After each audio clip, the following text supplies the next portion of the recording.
Welcome to Blonde Cards and Crafts. Let's make something together. Hello crafter, today we're going to be using this die which comes in this magazine, Die Cutting Essentials, and I purchased this recently. It's issue 79, and inside this you get this free die set, and it's the Just a Note die set, and you get this little typewriter, you get some flower stems, a love heart and some greenery, as well as this piece here. This is your little paper that sits in to your typewriter, and you can see here it's pretty much shows you exactly how it's going to look when you put it together. Inside the magazine there are downloads. You can I don't want to show you too much, but it will show you exactly how to die cut out, how to take out all the little pieces, and how to put your typewriter together. There are downloads, like I said, where you can download some pattern papers as well as some sentiments. This is it here. It shows you that if you go to craftworld.com, you can download some beautiful papers as well as a page of sentiments, and then you can use the die, this paper die here, and then die cut out each of your sentiments if you want. Now I haven't done that today. I'm going to use some paper from my stash and sentiments from my stash for our card. And just to show you, there's some great inspiration here throughout the magazine, different card styles and different 3D projects you can make, but I won't go into that now. I'll leave that for you to have a look through the magazine and be excited to see. So the card we're going to make today is a tent fold card, and it's going to be a 6x6 tent fold card. And yeah, so either sit back, relax and enjoy the video, or maybe craft along with me. So here's the things you're going to need to make this card. So here I have a piece of card, and it measures 12 by 6, and on the long side I'm going to score it at 6. And I'm going to score down on this twice. I want to make sure I get a nice score. This card will be a top folding card because the piece we're going to put in at the bottom is going to enable it to be a tent fold. So I'm just going to make sure everything is lined up, and that way then I can burnish the score line. Lovely. Okay, so our next piece is for the tent piece, and this will go at the bottom of our card. This piece measures 6 by 3 inches, and we need to score this a couple of times. So I'm putting it on the 3-inch side, and I'm going to score it 1/2 inch. It's a little bit tight there on my finger. Then I'm going to score at 1.5 inches. Lovely. And then we're going to score at 2.5 inches. So this will give us a 1/2 inch tab on each side. Next we want to fold this, and I'm going to fold them on the score lines here. So the first thing I'm going to do is fold it in half, and this will give us a tent fold. Then I'm going to fold back into a valley fold, and then I'll turn it over and fold back again, and that gives us another valley fold. So we have, you can see here, we have a valley fold, a tent fold, and a valley fold. And these little 1/2 inch tabs are our valley folds. These ones, the front and back here, are going to stick the front and back of our card together. So you can see there the tent part, or the higher part, is sticking up towards the top of the card, and we'll glue down then those little 1/2 inch tabs to the bottom of our card. So with the glue there on the front and back, we'll fold it over, and then when we open our card, you can see there our W shape will be inside the card. And this is a great shape to use for other things. You could die cut out an opening on the front of this and you could see through it. And I've done something like that. It's called a swing fold card, and it uses the tent fold base. Okay, so I have 2 white pieces of card here, and these 2 measure 5 3/4 by 5 3/4, and I'll put one on the back and one on the front. I have a patterned piece of paper, and this is 5.5 by 5.5. So the patterned piece of paper will sit on one of our white matte layers. That will sit on the front of our card, and then the other piece will sit on the back of our card. And you can stamp this. I'd advise you to do that before you stick it down, but I'm going to write on that. I'm not going to put any stamped sentiment on the back. Okay, so we also have another few pieces here. These two pieces will go on the back of our card, and the purple one measures 5 5/8 by 3/4 of an inch, and then the patterned paper measures 5/8 of an inch by 5.5 inches. So we'll only have a 1/16 border around this. You'll see a very tiny sliver of the purple card behind our pattern paper. I also have two for the front. This purple one is 5 3/4 by 1.25 inches, and then I'm going to put this white panel on top, and my white panel measures 5 3/4 by 1 inch. So I'll sit my white one on top of my purple one, and you'll just see a little border of the purple at the top and bottom. And then I'll put my thank you, which I've die cut out, on top of that. So this thank you die is a set that I got when I started crafting, and I can't remember where I got it from, but I'll have a look and see if I can find it. I think it might have been AliExpress, but there's a couple of different dies in this one, and it's really lovely. So like I said, if I can find it online, I'll put it down in the description below, but any thank you die cut sentiment that you have will work fine.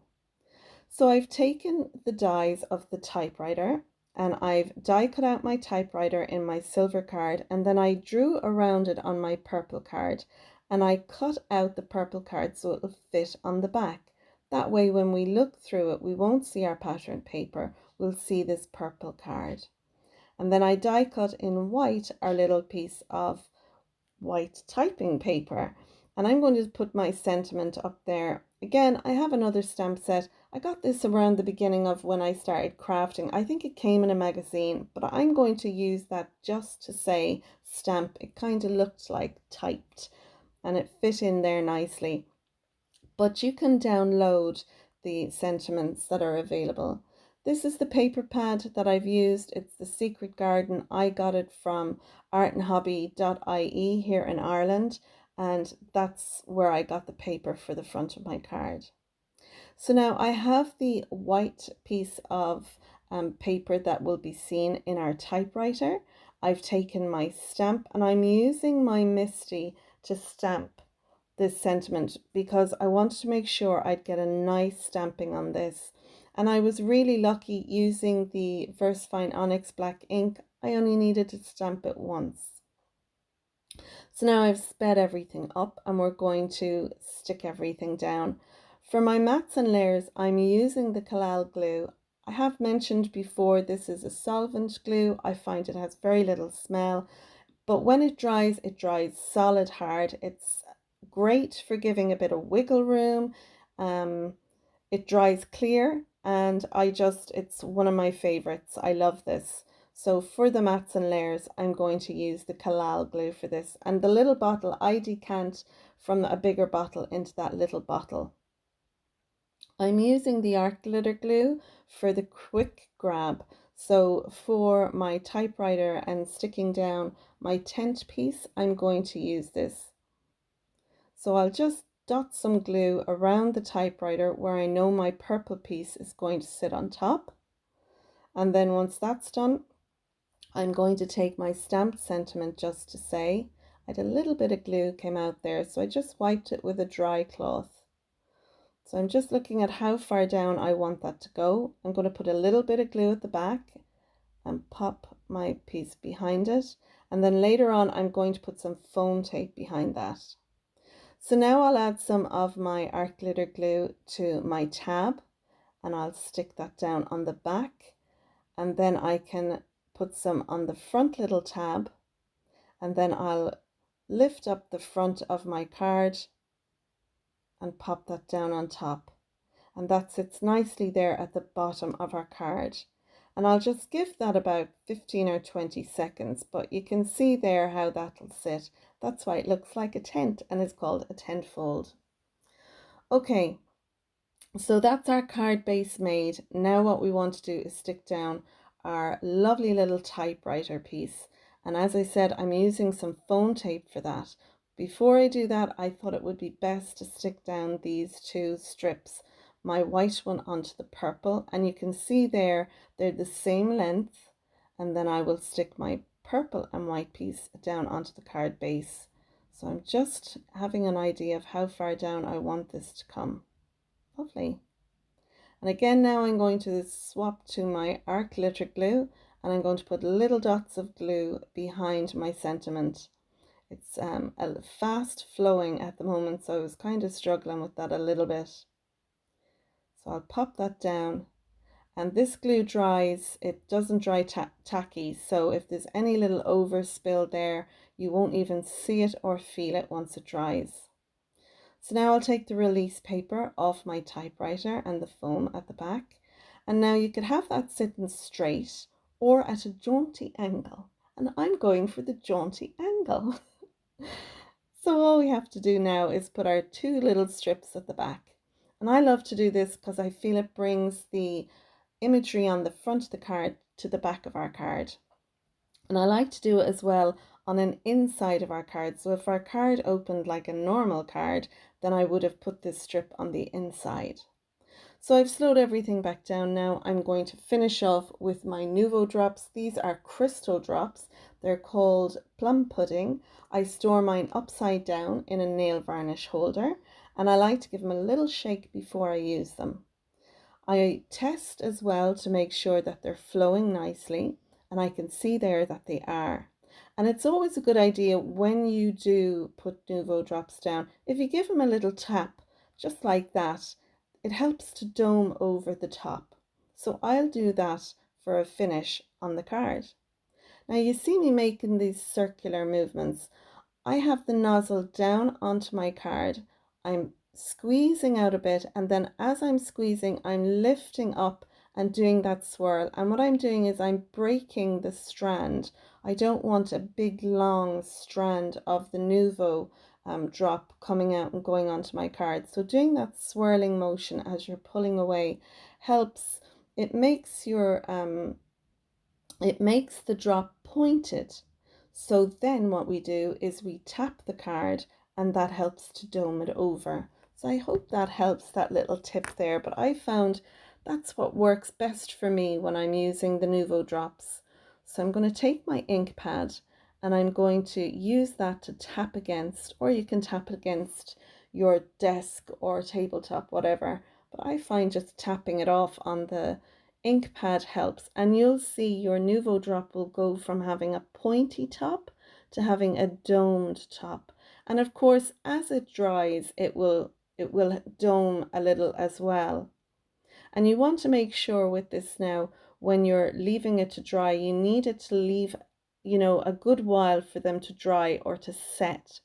Because our card is lifted towards the bottom, I'll actually sit something underneath my card at the top, and that way I know that the drops are going to dry level or set level. But that's our lovely card. Isn't it lovely? I'm delighted with that. I think this will make a really cute thank you card to send to someone. So there we are. I hope you've enjoyed my video. If you liked it, you might give it a thumbs up. If you're a subscriber, thanks for subscribing. And if not, you might click on the bell icon down below. That way you'll be notified each time that I post a new card. So that's it for now, folks.